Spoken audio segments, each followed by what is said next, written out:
I was a member of Planning and Zoning for 17 years. That included the period when the Halter Estate Senior Housing Community came before the Commission and the Court. My first comment is about Section 13.5 of the Planning and Zoning, which is entitled Conflict of Interest. Commissioner Weiner disqualified herself during the Halter Estate application as she was an abutting landowner and a relative of other abutters. As far as I know, the reasons for her to disqualify herself then still exist now. This makes the whole Green Haven process flawed. From the time the original applicant came to the Commission to when the draft regulation was presented to the town planner and to the Commission, including this hearing, it was all flawed. As soon as Commissioner Weiner learned that this proposal about the Halter property she should have recused herself. I would also like to give a little background on the Halter Estate subdivision. The court mandated approval of 48 units of housing with 1 or 2 bedrooms per unit. That's what they proposed.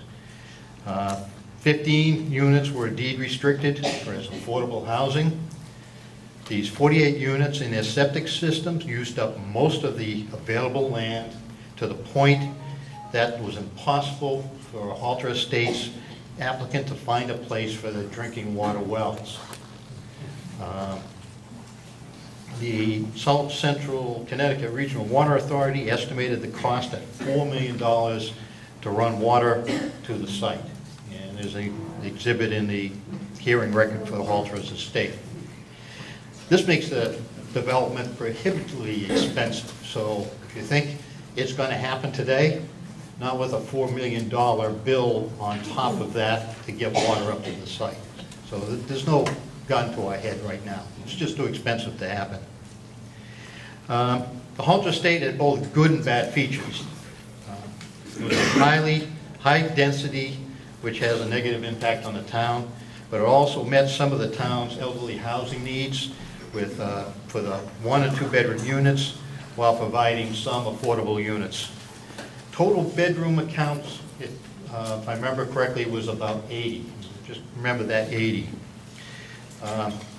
This leads me to the question, why does Green Haven propose an amendment that gives it such a large bonus in extra housing units?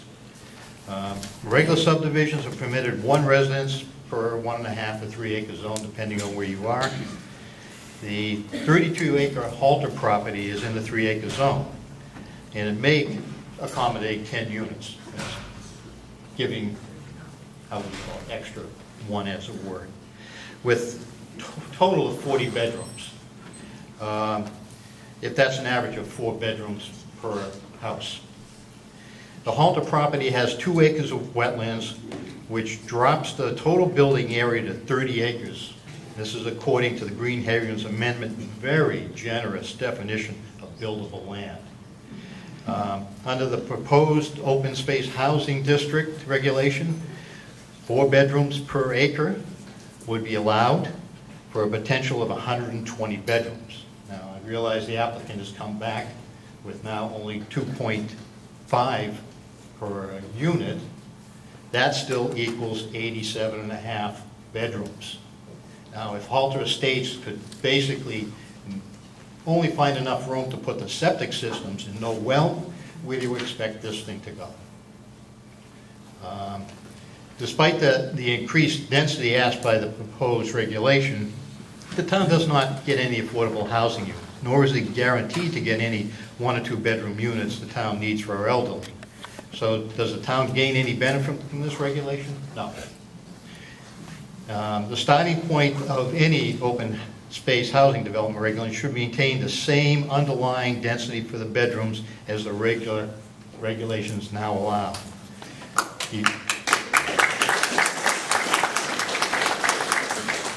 The owners get to group their housing together to create more open space for themselves. And in so doing, they reduce their infrastructure costs in roads and other structures. You know, this is the bonus that the owner should get, not a bonus in extra density in units. On the regulations themselves, I found them to be weak with poor definitions, lack of solid standards, in that they do not use or reference existing sections in the zoning and subdivision regulations. A couple of examples.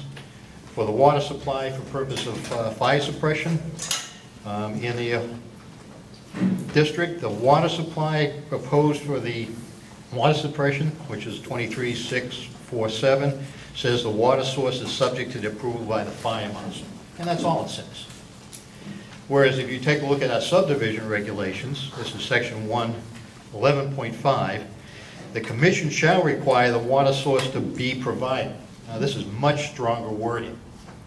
It goes further in this section, over another page and a half of stuff in this, requirements in that subdivision regulations.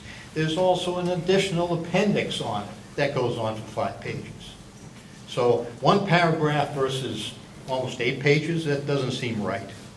It's just sloppy regulation writing. The fix would be to take, for this amendment, to state in there that section 11.5 of the subdivision regulations shall apply. Another example on, on one of the sections in the zoning regulation, 9.5L,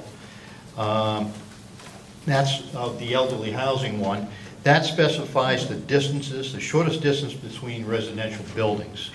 This is to limit the spread of fire between buildings.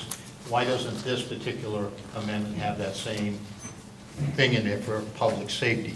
These are just 2 examples of what I think is a poorly thought out amendment that should be voted down.